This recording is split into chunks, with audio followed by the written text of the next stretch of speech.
अस्सलाम वालेकुम। तो दोस्तों, आज हम जो टॉपिक करने जा रहे हैं इसके बारे में हम पढ़ेंगे कि एचसीएफ क्या होता है। एचसीएफ की जो शॉर्ट फॉर्म होती है वो इस तरह एचसीएफ लिखा जाता है और इसकी जो लॉन्ग फॉर्म होती है वो लिखा जाता है highest common factor. Highest common factor.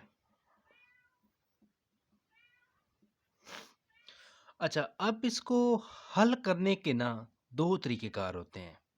इसमें दो मेथड जो होते हैं ना वो इसमें इस्तेमाल होते हैं।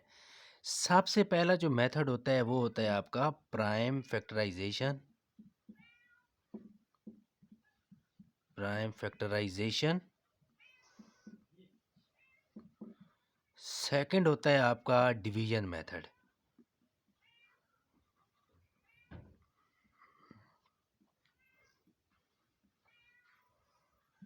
मेथड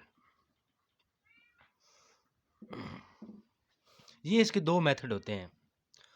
अब मैं थोड़ा सा आपको ये बताऊंगा कि ये जो हमारे पास एचसीएफ कॉमन फैक्टर है इसकी अगर हम एग्जांपल लें तो ये क्या होता है।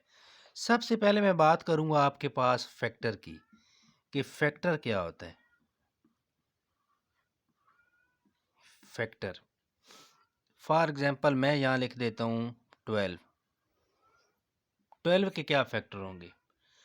12 के वो फैक्टर होंगे जो इस 12 वैल्यू पे मुकम्मल जो हैं वो तकसीम हो जाते होंगे।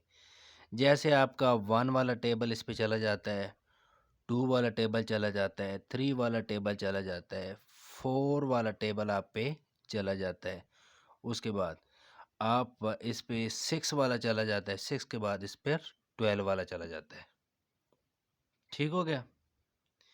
इसी तरह अब हम इसके फैक्टर में हम ले लेते हैं फॉर एग्जांपल यहाँ 8 कि भैया 8 के फैक्टर लिखो। 8 के फैक्टर क्या होते हैं।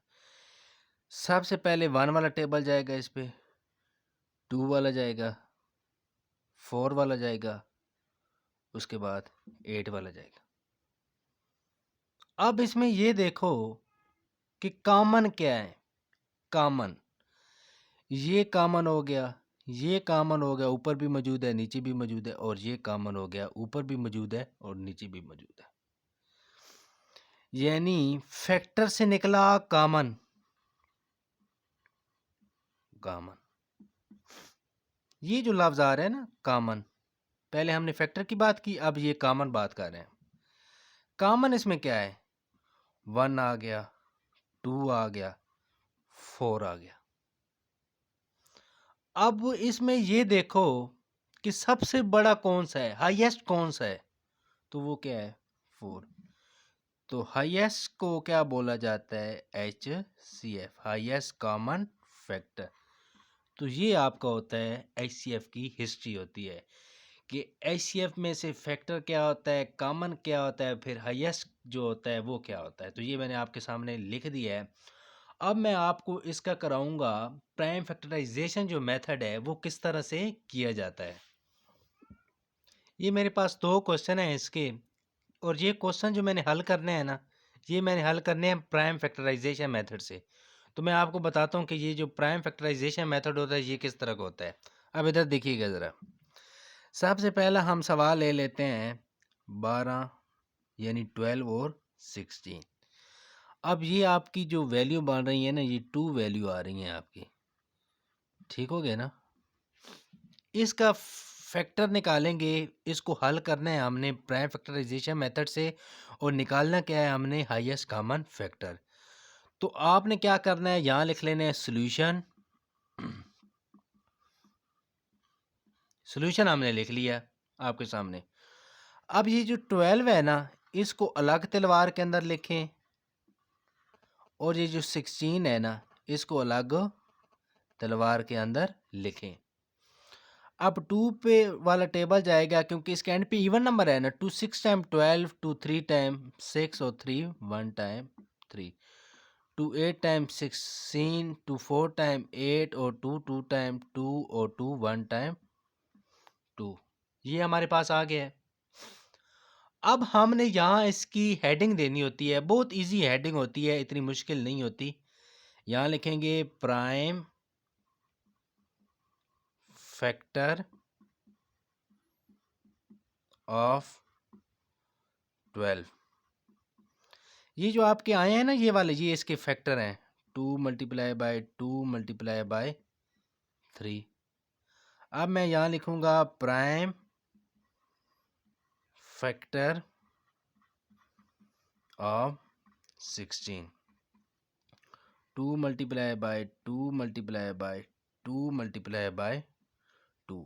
अब ये तो आपके कॉमन आ गए हैं, ये आपका कॉमन के अलावा बच गया है, यानी ऊपर 3 है, जहाँ नीचे 2 आ रहा है और इधर भी क्या आ रहा है 2। तो आपने यहाँ क्या लिखना होता है, common factor is equal to 2 wow 2, और आपका HCF क्या होगा, इन दोनों को मल्टीप्लाई करें 4 आ जाएगा। तो अब मैं इसका क्वेश्चन नंबर आपके पास 2 जो है वो हल करूँगा। अब हम क्वेश्चन नंबर 2 को हल करेंगे। सबसे पहले यहाँ लिखेंगे सॉल्यूशन। अब 14 की अलग तलवार बनाएंगे और 18 की क्या बनाएंगे, अलग तलवार। 2 7 टाइम 14 और 7 1 टाइम क्या होता है 7, 2 9 टाइम 18 और 3 3 टाइम 9 और 3 1 टाइम 3। अब हमने यहाँ लिखनी होती है हेडिंग इसकी, prime factor of 14, 2 multiply by 7। अब यहाँ लिखेंगे prime factor of 18, 2 multiply by 3 multiply by 3। अब इसमें कॉमन चेक करो, कॉमन कौन कौन से हैं। कॉमन फैक्टर आपका ये 2 है, सिर्फ एक ही 2 है। अगर एक ही कॉमन फैक्टर आपका आ रहा है तो वो ही आपका क्या होगा, HCF होगा। एक और मैं आपको यहाँ ये बात बता दूं, अगर जब आप यहाँ लिखें, कुछ इस तरह के सवाल आ जाते हैं कि जिसमें आपके कॉमन फैक्टर नहीं बनते, यानी जब हम ये कहें कि कॉमन फैक्टर आपका ना हो, कॉमन फैक्टर जो है वो ना हो, उसमें नो यानी कोई भी वैल्यू ना हो, नो वैल्यू, तो इस सूरत में आप HCF जो है ना, HCF वो अपनी तरफ से क्या पुट करते हैं, 1 पुट करते हैं। ये बात आपने याद रखनी है।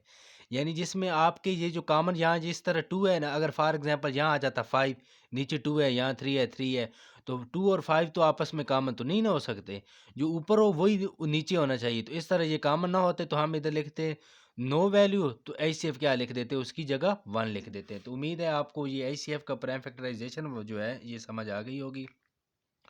और अगर आपको वीडियो अच्छी लगे तो इसे लाइक कीजिएगा, शेयर कीजिएगा। इंशाल्लाह मिलेंगे नेक्स्ट वीडियो में। अल्लाह हाफिज़।